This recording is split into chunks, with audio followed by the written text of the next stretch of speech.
Assalamualaikum, selamat pagi teman-teman semua.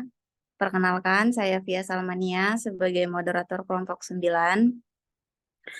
Sebelumnya, terima kasih atas waktu yang telah diberikan dan terima kasih juga untuk teman-teman yang sudah bersedia hadir di Zoom kali ini untuk mendengarkan presentasi kami dari kelompok 9.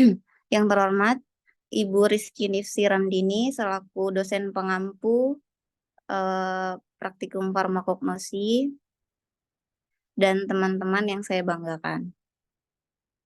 Di sini saya tidak sendiri, saya ditemani oleh uh, kelompok saya uh, dengan beberapa teman, yaitu ada Eni Maria, Nyoman Dianawati, dan Imad Akil Hisham. Baiklah, di sini saya akan memulai presentasi Simplicia Batang Sereh. Mungkin untuk slide pertama akan dijelaskan oleh teman saya, Eni Maria. Waktu dan tempat dipersilakan. Terima kasih. Simplicia batang sereh. Nama tanaman sereh atau serai. Nama Simplicia Cymbopogon citratus. Nama latinnya Cymbopogon citratus. Nama lokal batang sereh. Karakteristiknya itu sendiri, yang pertama, mempunyai akar yang besar, berjenis akar serabut yang berimpang pendek, berwarna coklat muda. Batangnya bergerombol dan berumbi, lunak, berongga, dan tumbuh tegak lurus. Daunnya panjang, runcing, kesat, berbau khas, dan berwarna hijau. Aroma khas seperti lemon segar dan rasa jeruk. Kandungan kimia dan manfaat serai bagi kesehatan, yaitu ada beberapa kandungan kimia yang berada di tanaman serai. Yang pertama, antioksidan, yang kedua minyak atsiri, yang ketiga alkaloid, flavonoid, dan menoterpen, yang keempat magnesium, fosfor, dan folat. Beberapa manfaatnya, yang pertama antibakteri dan anti jamur, yang kedua menurunkan kolesterol, yang ketiga mengatasi mabuk, yang keempat menjaga kesehatan jantung.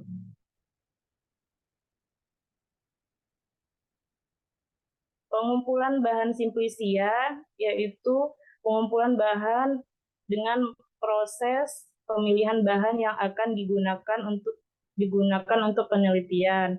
Pilihlah tanaman yang sehat, bebas hama, tidak tercemar, tidak berjamur, dan tidak rusak. Sekian, terima kasih.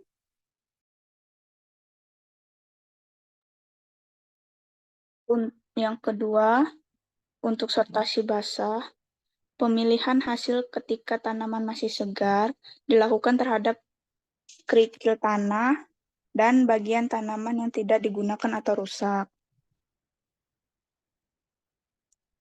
Yang ketiga, penimbangan. Penimbangan bahan setelah melakukan pemisahan serai dari benda asing lalu ditimbang dengan jumlah sebanyak 2 kg. Pencucian, membersihkan kotoran yang melekat terutama tanah dengan menggunakan air bersih dan mengalir. Menjaga kemurnian Simplicia, mengurangi kontaminasi agar memperoleh Simplicia yang baik. Dan yang kelima, tiriskan bahan. Setelah pencucian, tiriskan bahan terlebih dahulu agar tidak terlalu basah saat proses perajangan.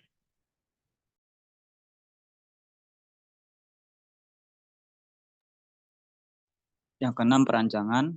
Agar mempermudah proses pengeringan dan pembungkusan, perajangan dilakukan dengan cara memotong atau mengiris batang serai menggunakan pisau atau irisan tipis dan mendapatkan ukuran yang diinginkan.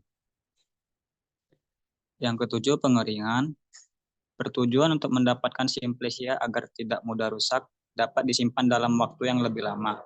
Dengan mengurangi kadar air dan mencegah kerusakan Simplicia, Dan tidak lupa untuk menyortir simplisia kembali agar saat pengeringan terjadi tidak ada benda asing yang masuk dan pastikan simplisia kering sempurna.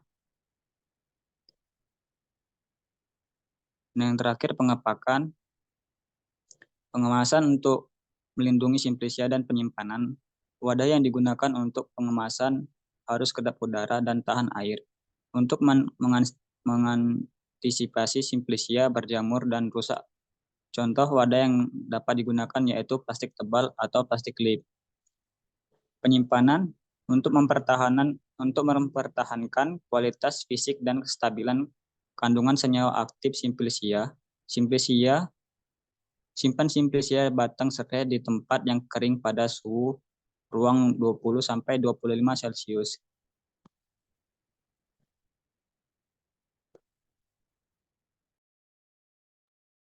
Baik, terima kasih untuk teman-teman yang sudah membantu menjelaskan isi PPT Simplisia Sereh kelompok kita. Nah, kami membuka sesi tanya jawab untuk 2 orang penanya saja ya teman-teman.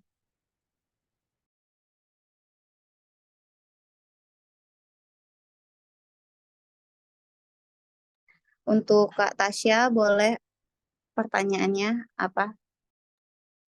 Baik, Kak. Jadi kan batang serai itu kalau nggak salah bisa direbus, ya kan, Kak? Jadi pertanyaannya itu ada pantangan nggak, Kak, minum air rebusan serai untuk yang punya penyakit?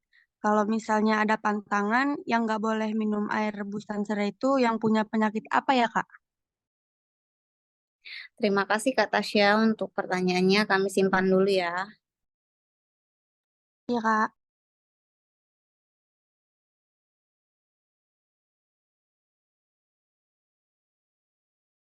Selanjutnya untuk Kak Indah Dwi Lestari, boleh. Izin bertanya, Kak. Itu kan ada tahap sortasi basah ya pada Simplisia Sereh. Nah, apa akibatnya jika tidak dilakukan sortasi basah pada Simplisia Sereh? Terima kasih, Kak.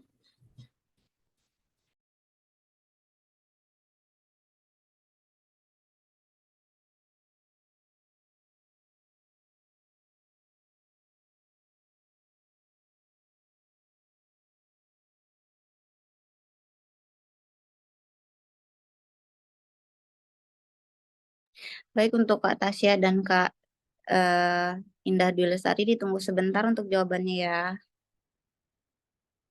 Iya, Kak.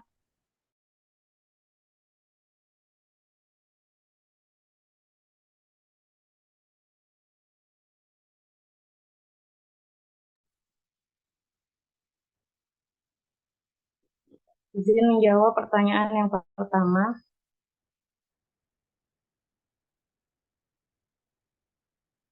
Orang yang tidak boleh minum air rebusan serai adalah ibu hamil dan menyusui, penderita hipertensi dan mengonsumsi obat diuretik, penderita ginjal, orang yang kadar kalium rendah, dan orang yang mengalami alergi setelah minum air serai. Sekian, Kak.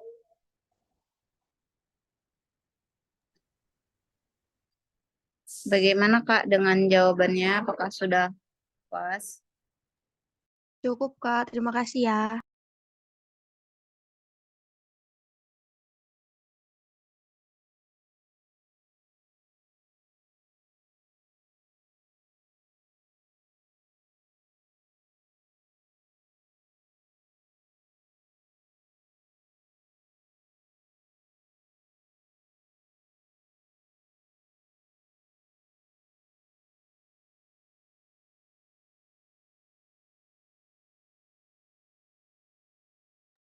Untuk jawaban untuk pertanyaan yang kedua, boleh dibantu jawab untuk Pak Imad Akil.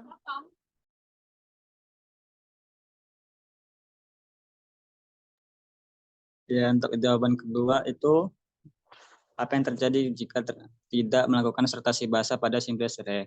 Yang pertama, kontaminasi dan kualitas. Yang kedua, kerusakan dan pembusukan. Yang ketiga, efektivitas pengobatan serai menjadi tidak mengurangi kadar senyawa aktif yang berguna untuk pengobatan atau manfaat kesehatan. Yang keempat, kesulitan dalam pengeringan. Jika serai tidak disortir terlebih dahulu, bagian yang lebih basah dan lebih rusak bisa memperlambat proses pengeringan atau menyebabkan ketidaksempurnaan dalam pengeringan. Yang kelima, potensi alergi atau efek samping. Bagian tanaman yang tidak disortir, misalnya terkontaminasi bahan asing atau pestisida, bisa meningkatkan resiko reaksi alergi atau efek samping yang tidak diinginkan bagi sebagian orang. Gimana Kak, apa sudah cukup jawabannya? Sudah, Kak, makasih.